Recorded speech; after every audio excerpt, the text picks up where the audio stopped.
Bonjour à tous, cette vidéo est un modeste hommage à mon ami Ismaïla Faye, assassiné il y a 2 semaines à Rabat au Maroc. Pourquoi il me tenait à cœur de faire cette vidéo? Pas seulement pour rendre hommage à mon ami, mais surtout pour dénoncer une situation très grave, celle du racisme envers la communauté subsaharienne au Maroc. Racisme qui nous concerne tous, je vous l'expliquerai par la suite. J'ai rencontré Ismaïla lors de mon séjour au Maroc. Ismaïla était originaire du Sénégal, il avait 30 ans. Il vivait au Maroc, à Rabat, depuis plusieurs mois, et il était pâtissier.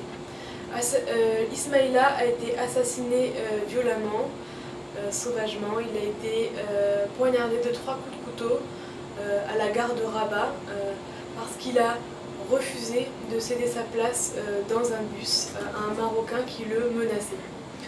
Quand on m'a raconté les circonstances de la mort de Ismaïla, cela m'a fait penser à Rosa Parks, qui en 1955 devint le symbole emblématique de la lutte anti-apartheid, car elle refusait de céder sa place, une place attribuée dans les bus à un blanc. Ce refus inspira le célèbre Martin Luther King. Bien sûr, le contexte n'est pas du tout le même, cependant je crois que l'acte de Ismaïla fait référence à celui de cette grande dame qui changea le cours de l'histoire. Martin Luther King disait à la fin: « Nous ne nous souviendrons pas des mots de nos ennemis, mais du silence de nos amis. » Je crois que le crime de Ismaïla est un événement important, phare, afin que nous nous levions pour que ce type d'injustice ne se reproduise jamais. Malheureusement, le crime d'Ismaïla survient dans un contexte, n'est pas un cas isolé. On peut observer depuis plusieurs mois la montée des violences dirigées contre la communauté subsaharienne au Maroc. Il faut préciser que Ismaïla avait déjà passé en juin dernier 32 jours derrière les barreaux avec 20 de ses confrères sénégalais, car il avait participé à une manifestation durant laquelle la communauté sénégalaise témoignait, manifestait de son ras-le-bol par rapport à cette augmentation des violences. Les 30 jours qu'il a passés derrière les barreaux n'ont pas suffi. Ismaïla a payé de sa vie cette montée des injustices. Pourquoi la montée de ces violences? Pourquoi cela nous concerne-t-il? Parce que l'Union européenne a une grande part de responsabilité là-dedans. Sachez que l'UE dépense des milliers, il s'agit d'un chantage au Maroc, pour que le Maroc se charge du sale boulot, c'est-à-dire de brutaliser et même d'éliminer les migrants avant qu'ils ne puissent pénétrer en Europe. Ceci n'est pas une fiction, mais bien la réalité. Rappelons-nous que le Maroc est une zone de passage important pour les migrants en direction de l'Europe. Donc, en d'autres termes, l'UE force le Maroc à faire le sale boulot dans un pays, le Maroc, où il existe déjà du racisme envers les migrants subsahariens. Cette pression ne fait qu'encourager le mauvais traitement du Maroc à leur égard.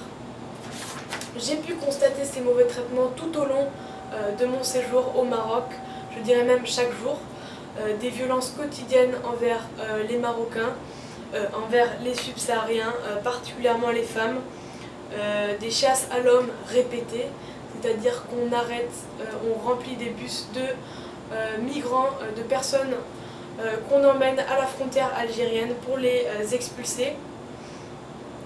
Il s'agit aussi des confiscations de passeports, des tabassages, des arrestations arbitraires. Il s'agit ici aussi de condamner l'impunité des crimes racistes. Rappelons que le décès d'Ismaïla nous a été communiqué 48 heures après les faits et que tout n'a pas été organisé pour que son agresseur se fasse arrêter tout de suite après qu'il ait commis cet acte odieux. Donc cette vidéo est un appel à la mobilisation. Tout d'abord, soutenons le projet de loi qui a été déposé à la Chambre parlementaire visant à sanctionner les crimes racistes au Maroc. Deuxièmement, participons à des manifestations qui auront lieu le 14 septembre prochain dans plusieurs grandes villes, dont Rabat au Maroc, Dakar au Sénégal et plusieurs villes européennes visant à dénoncer ces crimes racistes. Troisièmement, renseignons-nous sur l'agence européenne Frontex dont je vous ai parlé plus tôt, qui adopte une posture grave, celle de la militarisation des frontières. Elle a d'ailleurs reçu un avertissement par la Commission européenne des droits de l'homme pour ses agissements obscurs, en totale contradiction avec les valeurs, les droits de l'homme que prône pourtant l'Union européenne. Quatrièmement, manifestons le jour du procès d'Ismaïla et des 21 Sénégalais qui ont été derrière les barreaux pendant 32 jours en juin dernier. Ce procès doit avoir lieu en octobre. Enfin, cette vidéo est un appel à la fraternité. En cette période de crise sociale, de crise mondiale, ne cédons pas à la peur véhiculée par les médias. Non, l'immigration n'est pas la menace numéro 1 pour la France, pour le Maroc et pour quelconque autre pays. Réfléchissons avec une conscience éclairée à ce qui constitue des véritables menaces pour nos sociétés. Adoptons l'attitude d'Ismaïla, l'attitude de Rosa Parks, c'est-à-dire une attitude pacifiste, une attitude de résignation face à la violence. Enfin, j'aimerais saluer les associations des droits de l'homme au Maroc comme en Europe qui luttent entre autres pour un traitement plus digne des personnes migrantes et de toutes les personnes humaines. Enfin, j'aimerais saluer les amis sénégalais de Ismaïla au Maroc. J'aimerais saluer son quartier Har Yallah, si ma prononciation est bonne. J'aimerais saluer ses proches et particulièrement sa famille. Je présente mes condoléances les plus sincères à sa maman dont Ismaïla parlait beaucoup. J'aimerais vous remercier pour l'exemple de votre fils que nous admirons tant. Ismaïla incarne la non-violence, il est une icône du pacifisme. Merci beaucoup pour le don de sa vie. Merci Ismaïla.